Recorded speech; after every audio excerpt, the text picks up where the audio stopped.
미국 뉴욕시 앨리스 아일랜드 이민사 박물관에 제27회 앨리스 아일랜드상 시상식이 열렸던 2013년 5월 11일 영예의 수상자들이 맨하탄에서 페리를 타고 앨리스 아일랜드로 몰려들었다.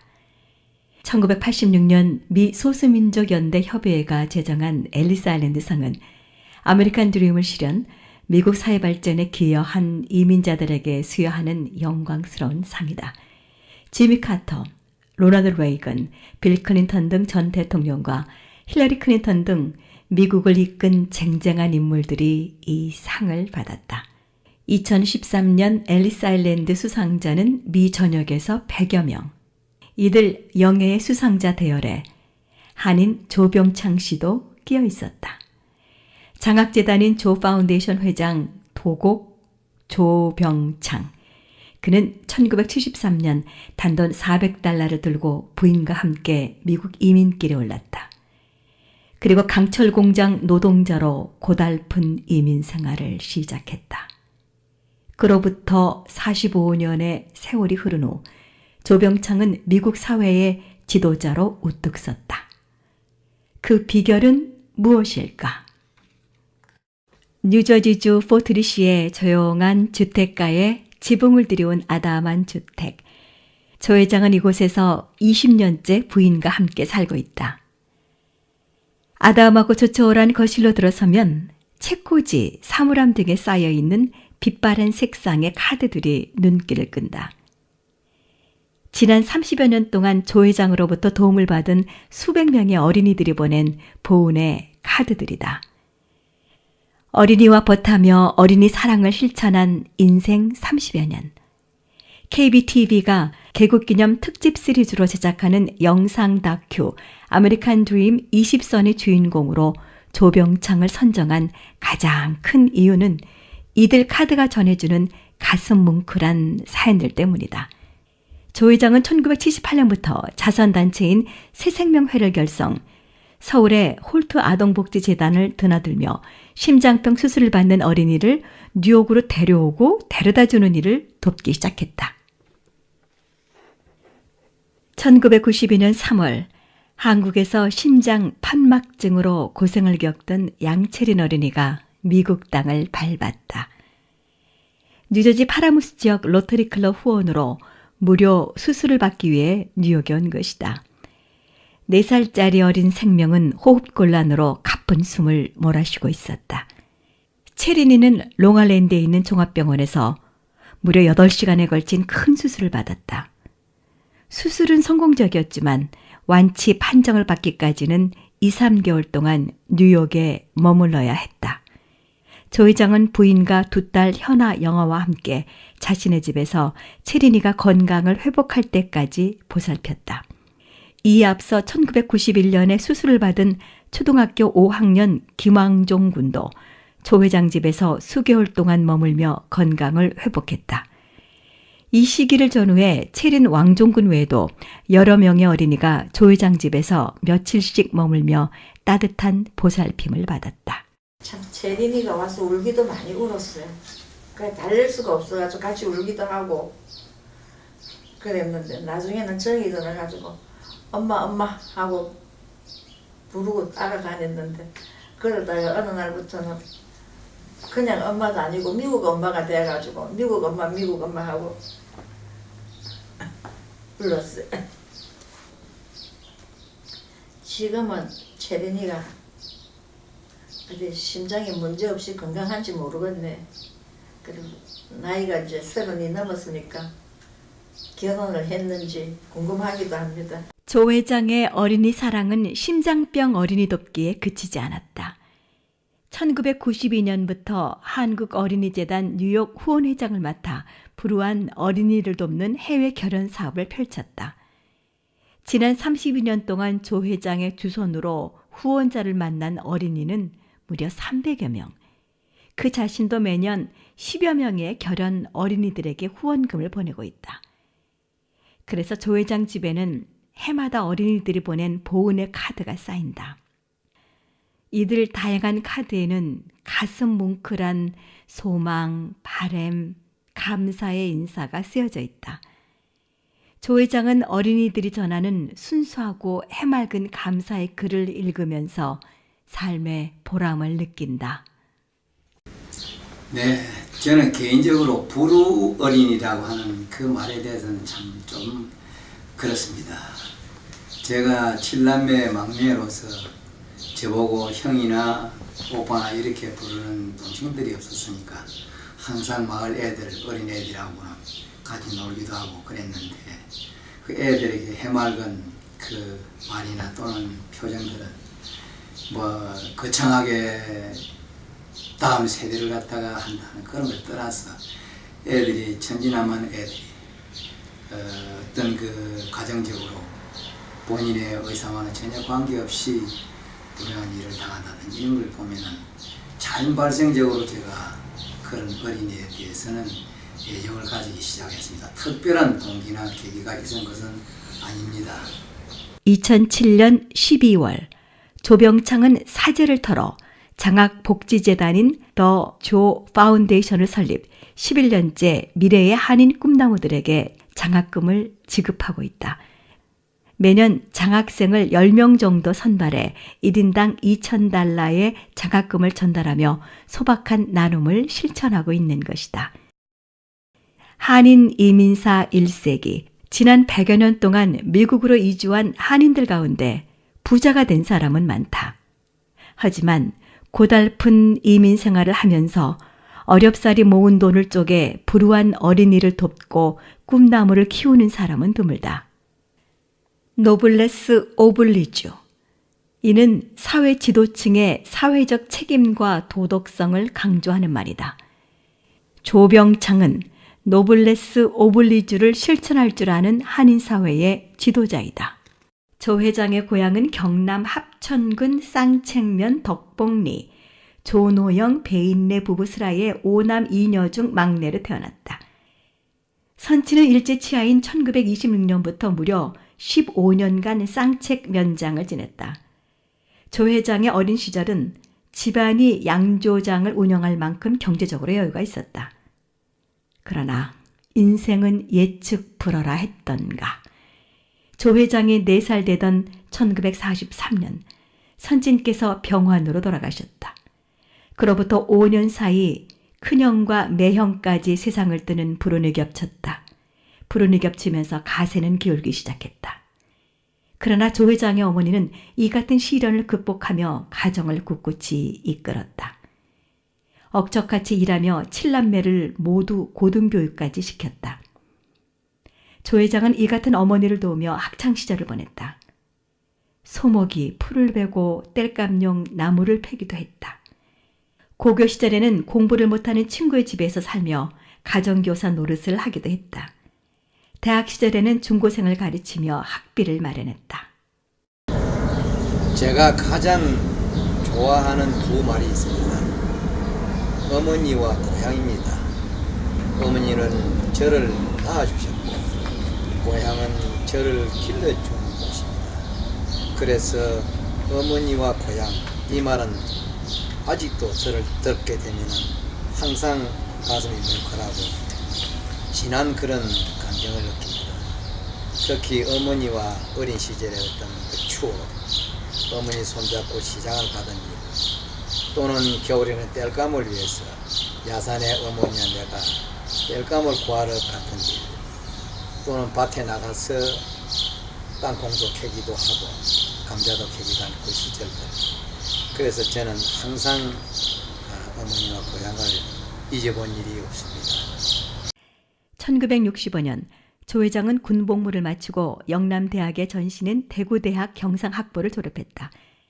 그리고 5급 국가공무원으로 사회에 첫 발을 내디뎠다. 첫 근무지는 국립경북대학교였다. 27살이 되던 1967년부터는 부산대학교 인사학과에서 근무했다. 이 시기에 평생의 반려자인 이인자 여사를 만나게 된다. 당시 이 여사는 부산대학교 간호대학을 졸업하고 대학병원에서 일하고 있었다. 어느 날 우연히 이인자를 만난 조병창은 첫눈에 끌렸다. 그로부터 3년 후인 12월 7일 두 사람은 서울 예식장에서 결혼식을 올린다. 당시 조 회장은 경제기획원에서 근무하고 있었다. 남편은 친구들도 좋아하고 사람들하고 잘 어울려요. 그러나 하여튼 집안일보다 바깥 일에 더 열성적이기 때문에 아이들 아버지로서 남편으로서는 제가 크게 점수를 줄 수가 없어요. 그러나 성실하고 책임감 있고 또 의리를 지키는 사람이기 때문에 거기에 대해서는 무한 점수를 줘야 될 것 같아. 조 회장이 신혼살림을 꾸렸던 70년대 초는 한국의 사냐에서 새마을운동 노래가 울려 퍼지던 시절이었다. 당시 1인당 국민소득은 $250 선을 맴돌고 있었다. 한국은 절대 빈곤 국가였다. 공무원 생활 7년째인 72년, 조 회장은 사무관 시험을 준비하면서 위궤양 증세로 고통을 겪었다. 이 시기에 공무원 생활에 회의를 느끼기 시작한다. 좀 더 나은 인생을 살 수는 없을까? 공부를 더 할 수는 없을까? 2, 3년 전부터 아메리칸 드림을 꿈꾸던 조 회장은 이 같은 생각을 하면서 미국 이민을 결심한다. 1973년 6월 13일, 조 회장 부부는 드디어 미국행 비행기에 몸을 실었다. 1960년대 후반부터 우리나라에서 미국으로도 대거 이민이 오던 시기였습니다. 의사, 간호사, 약사, 자동차 정비사, 병아리 감별사까지. 그럴 적에 나에게는 공무원 생활에서 오는 어떤 그런 장래에 대한 어떤 그런 생각, 또 미국이라는 사회에 대한 동경, 또 공부를 좀 더 할 수 있는 그런 기회가 이 나라가 될는지 이런 생각으로 가득 차 있을 때입니다. 그런데 1970년 초반에 김혁규라는 내 고향 적친인 중학교 동창이 있습니다. 이 친구가 어느 날 홀연히 부인과 단둘이서 미국 이민을 결행을 했습니다. 그래서 그 친구의 이민이 나에게도 상당한 동기를 유발하는 계기가 되었지 않나 이렇게 생각합니다. 그 친구는 이민 생활을 성공적으로 끝내고 후에 경남지사와 국회의원을 지내는 것 아직도 잘 살고 있습니다. 뉴욕시 맨하탄 브로드웨이. 아메리칸 드림을 꿈꾸던 젊은이들이 몰려드는 브로드웨이는 조 회장의 땀과 열정이 배인 거리다. 그래서 브로드웨이를 거니노라면 지난 세월의 빛과 그림자가 교차되어 떠오른다. 조 회장이 이민생활을 시작한 곳은 시카고였다. 시카고 도착 3일 만에 운 좋게 강철 공장에 취업할 수 있었다. 시간당 임금은 $3 30센트. 1년간 열심히 일해 $10,000를 모았다. 그로부터 1년 후인 74년 여름 뉴욕으로 진출했다. 뉴욕 브랑스에 가발추리를 세워놓고 히스패닉계 고객을 상대로 난생 처음 장사라는 것을 시작했다. 그해 겨울 뉴저지 뉴욕에 작은 가발 가게를 인수해 본격적인 사업을 시작했다. 경제기획원에서 잔뼈가 굵은 탓일까? 가발 가게는 착실하게 성장했다. 3년 동안 $60,000를 저축했다. 이 돈으로 뉴저지 로더포드에 집 한 칸을 마련할 수 있었다. 누구에게나 이민 초기에 어려움이나 고생은 다 공통된 일입니다. 저 역시 이민 초기에 특히 시카고에 제가 그 유명한 강철 공장이 있는데 거기에 야간 노동자 생활을 1년을 했습니다. 그때 기억이 참 새롭습니다. 밤 11시부터 다음날 아침 7시까지 꼬박 서서 중노동을 하는 것이었습니다. 3시에 30분 동안 주어지는 휴식 시간이 정말 참 재미있다기도 보다도 고생 속에서도 그래도 재미있는 시기였다 생각이 듭니다. 아내가 만들어준 그 샌드위치를 먹으면서 그때 동료들도 많이 있었기 때문에 살아온 애환의 얘기를 하는 그 시간이 참 추억에 떠오릅니다. 그리고는 1년 후에 세계의 상업도시 뉴욕으로 또 왔죠. 와서 사업을, 장사를 배우는 그러한 생각으로 브롱스에서 몇 달 동안 길거리에서 가발 추리를 세워놓고 장사를 하다가 그 다음에 이제 그때 제 아내가 둘째 아이를 가졌을 때입니다. 혹한을 피해서 누하게 조그마한 가발 가게를 운영하게 되었습니다. 그리고 3년 후에는 다시 이 맨하탄으로 입성을 해서 장신구 도매업을 하게 된 계기가 되고 그때부터 저희 뉴욕이 주 무대가 되다시피 했습니다. 뉴욕 진출 3년 후인 1978년 6월 맨하탄 브로드웨이 28가에 패션 인조 장식품을 취급하는 도매상을 열었다. 맨하탄 브로드웨이 상륙. 그것은 그의 인생을 크게 변화시킨 계기가 됐다. 그로부터 40여 년, 그는 사업가로서뿐만 아니라 한인사회 리더로서 다양한 봉사활동을 펼쳤다. 80년대 초 뉴욕 한인경제인협회 2세 교육위원장을 맡아 브로드웨이 한국학교를 설립했다. 그리고 이민가정의 부모님들이 일터에서 일하는 동안 한국학교를 찾는 어린이들에게 우리말과 글을 가르치며 한국인으로서의 자긍심과 정체성을 심어주는 일을 주도했다. 70년대 초기에는 뉴욕 한인 사회가 2만 내지 3만 명으로 추산이 되었습니다. 근데 70년대 말에는 10여만으로 늘어나고 제가 한인 회장을 하던 시기든 80년대 중반에는 약 20만이라는 한인 사회가 팽창을 했습니다. 따라서 초기 이민자들의 많은 어려움이 일어나고 각종 사건, 사고들이 빈번히 발생했습니다. 그래서 자연적인 발생 현상으로서 우리가 뜻맞는 사람끼리 새생명회를 결성을 해서 심장병 어린이를 돕는다거나 또는 노인을 돕는다거나 어린이를 보는 그러한 사업들을 자연스럽게 하게 되고 한인회라든지 그런 데 참여를 하게 되는 그렇게 해서 봉사하는 계기가 되었습니다. 뉴욕 경제인협회는 조 회장의 협회 회장으로서 한인 경제인들의 경제력 향상을 위해 다양한 활동을 펼쳤던 무대이다. 조 회장은 한가한 시간이면 협회 사무실을 찾아 후배들과 담소를 나누곤 한다. 그가 제8대 뉴욕 한인 경제인협회장으로 선출된 시기는 이민생활 12년째인 1985년.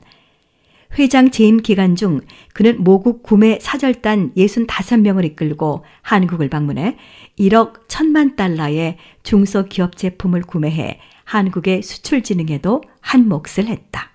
내가 경제인협회장을 할 때 가장 기억에 남는 일이 두 가지가 있는데 하나는 2세 교육을 위해서 부설 한국학교를 설립한 일이고 그 다음에는 제1회 모국 상품 구매 사절단을 파견한 일입니다.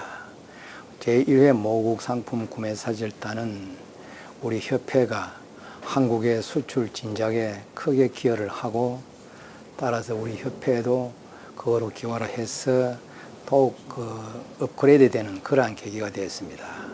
그때 1월 달에 86년 1월 달에 서울을 방문했을 적에 상공부라든지 중소기업 중앙회 또 코트라에서 철저하게 사전 준비를 잘 해가지고 정말로 우리 사절단이 새벽에 공항에 도착했을 적에 그때 KBS, MBC, 각 신문사, 언론에서 그 스포트라이트를 그래 비춰서 새벽부터 나와가지고 진을 치고 있으니까 우리 회원들이 모두 아주 눈이 휘둥그레진 일이 있습니다.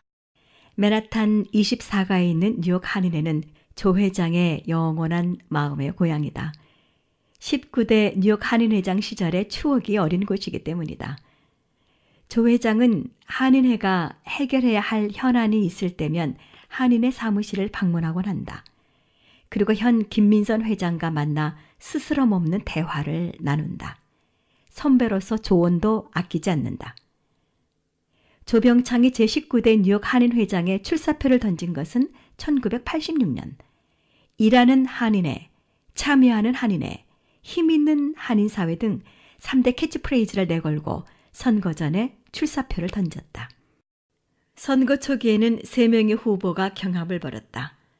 그러나 조병창은 2명의 경쟁 후보를 설득해 함께 일하기로 합의를 하는 리더십을 발휘했다.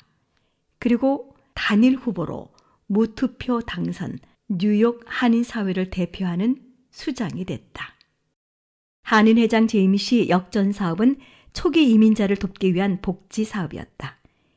이 사업을 성공적으로 추진하기 위해 그는 한인의 산하 특별기구로 복지재단을 설립했다. 이와 함께 한인 정치력 신장 사업도 추진했다. 시민권자로서 투표 참여를 통한 정치력 신장. 그것은 한인들의 권익을 키우는 기본이 되기 때문이었다. 그는 뉴욕 이민국과 업무 협약을 체결하고 이 사업을 추진해 1987년 말까지 총 1000여 명의 시민권 신청 업무를 대행했다. 이 사업은 뉴욕 한인사회의 정치력을 신장시키는 밑거름이 됐다. 미국 사회는 풀뿌리 민주주의가 그 토대입니다. 따라서 어느 민족이건 시민권자가 유권자로서 얼마만큼 투표에 참여하느냐에 따라서 미국 정치인들이나 주류사회가 그 민족이나 그 집단의 힘을 가늠하고 존중하는 척도를 삼고 있습니다. 따라서 우리 한인들이 유권자가 많고 따라서 시민권 신청을 많이 함으로 해서 우리의 정치력을 신장하는 가장 빠른 길이라 생각되기 때문에 시민권 신청을 대행해주는 한인의 업무가 매우 중요한 것이었습니다. 2011년 대한민국 국회는 해외 거주 한국인들이 이중 국적 보유를 허용하는 국적법 개정안을 의결한다.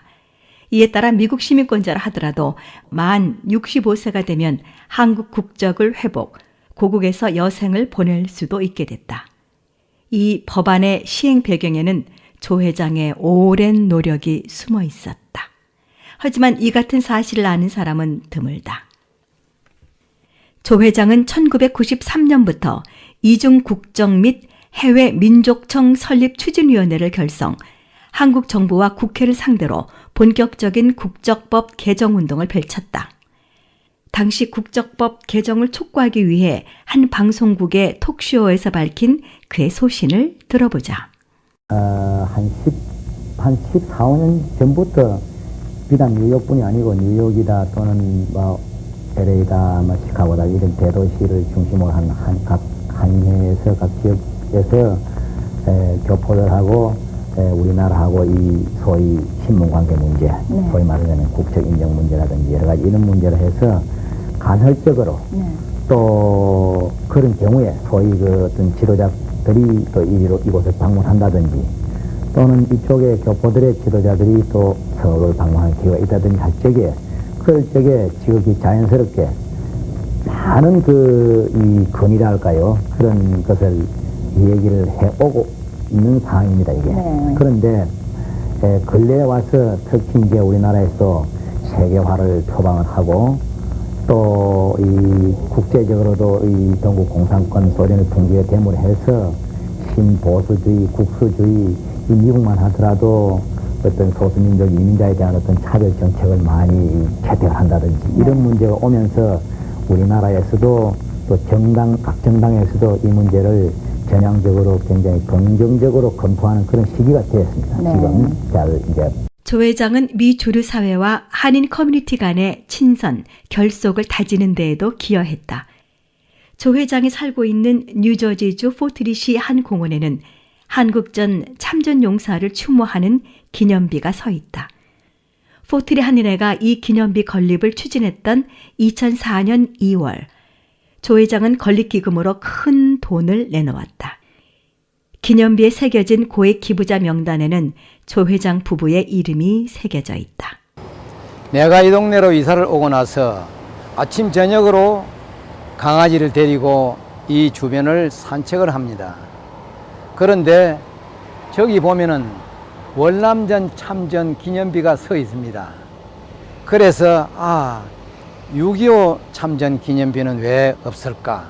이 자리에 있으면 너무도 위치가 참 좋겠는데 그런 생각을 해왔는데 마침 2004년도인가 포리 타운 성격 100주년이 되는 해인데 포리 한인회에서 여기에 우리 자녀들이 다니는 중학생들로 하고 협력을 해서 이 설립을 추진을 결성을 해서 2005년도에 이렇게 결성했습니다. 그래서 정말 이 태극기와 성조기가 이렇게 펄럭이는 것을 보면은 제가 그래서 우리 고향 합천서도 매년 학생이 20여 명이 연수로 오지만은 벌써 10여 년이 넘었지만은 그 학생들은 꼭 참전기념비 여기에 데려와서 묵념도 시키고. 노무현 대통령 집권 시절인 2005년 한국민주평화통일정책자문위원회는 북미주와 일본 지역에 처음으로 부의장직을 신설했다. 그해 7월 조병창은 초대 북미주 부의장에 선임됐다. 평통조직상 의장인 대통령과 수석 부의장에 이어 공동 서열 3위의 자리에 오른 셈이다. 그가 부의장으로 임명된 것은 우연의 결과가 아니었다. 그는 30여 년 전부터 통일운동에 참여했다. 1989년 민족통일 미 동부협의회를 창설하고 서울중앙협의회 이사로 활동하면서 국내외 사상 최초로 통일기금 조성 사업을 펼쳤다. 북한 여자 월드컵 선수단 후원, 북한 어린이한테 우유 보내기, 비료 지원 등 인도적인 대북 지원 사업을 주도하기도 했다. 2차례 평양, 금강산 방문, 4차례 개성공단 시찰 등을 통해 남북 화해 분위기를 조성하는 데에도 기여했다. 2011년부터 무려 7년간 민족화해협력 범 뉴욕 협의회 대표 상임의장을 맡아 남북 간 민간 교류를 증진시키는 데에도 힘을 보탰다.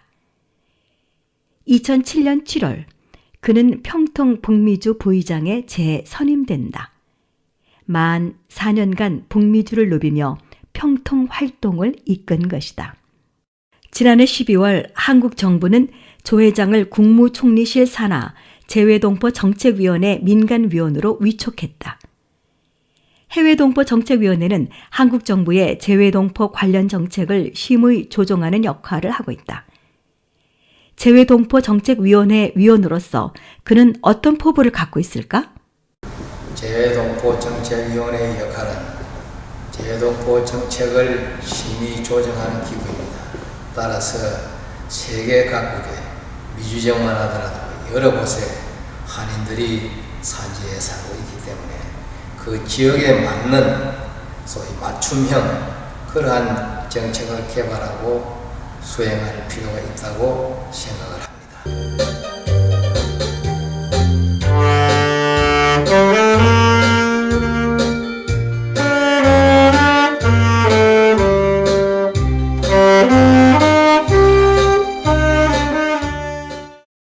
(1939년생인) 조 회장의 올해 나이는 만 78세.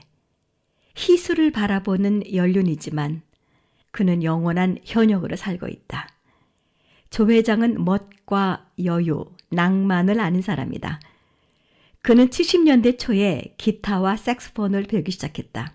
색스폰과 벗한 지 올해로 5년째. 굳은 비 내리는 날이면 도라지 위스키 마시던 추억의 옛날식 다방을 떠올리며 색소폰을 불기도 한다. 그리고 꿈에본 내 고향 등 흘러간 옛 노래를 연주하며 가슴을 저리게 하는 음색에 빠져들곤 한다. 비 내리는 고모령을 부르며 임종을 지키지 못한 어머니를 생각하며 눈물 짓기도 한다.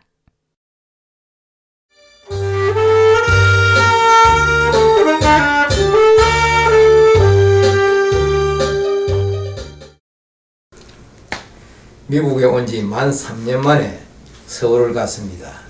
어머니와의 3년 만에 뵈러 오겠다는 약속을 지키기 위해서였습니다. 그런데 공항에 도착하자마자 조카로부터 청천벽력과 같이 어머니께서 그 전날 돌아가셨다는 얘기를 들었습니다.